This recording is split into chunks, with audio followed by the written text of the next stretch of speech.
வலிக்கல தண்ணி குடிச்சிக்கா நம்மகிட்ட கிண்டல்லாம் பேசக்கூடாது. நீ மாதிரி இருந்து பேசுற வெட்டது அப்படி சவுதி அள்ளி வைக்க முடியுமா? சவுதி அள்ளி வச்சாதான் சம்பளம் முடியும். சம்பளம் ஏன்டதானே ஆகணும். அதான் தவண்டா இப்படி கூட அது இப்படி சரி சம்பளம் வைக்கலாம்.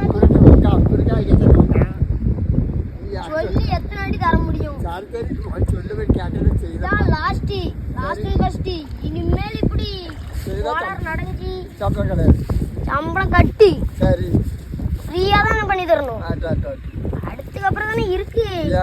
கட்டாலும் வருவேன் வரப்ப பாப்பேன் எப்படி இருக்குன்ட்டு. அது அப்ப 800 சம்பளம். ஆமா 800 400 குறைப்பேன். 800 கொண்டுட்டு இருக்கவா வரப்ப நான் கிளீனா வச்சிருக்கேன். சரி கொண்டு வரேன். கிளீனா வைக்கல. எத்தனை மணி கொண்டு வருவேன்? எவ்வளவு நேரத்துக்கு கொண்டு வருவேன்? நான் இப்போ வீட்டுக்கு போயிட்டு பைசா எடுத்துட்டு வரேன். வீட்டுக்குடா எத்தனை மணிக்கு வருவேன்? நான் நிக்கணும்ல அதான் கேட்க. ஒரு 3 மணிக்கு வரேன். 3 மணி இப்ப மணி 3:04 ஆக போகுது. சடாரம் பிடி சடாரம் காலையில 3 மணிக்கு வருவியா? இல்ல இப்போ வந்துருவாங்க. போவேன் பைசா சடாரம் வருவேன். சரி போயிட்டு வா.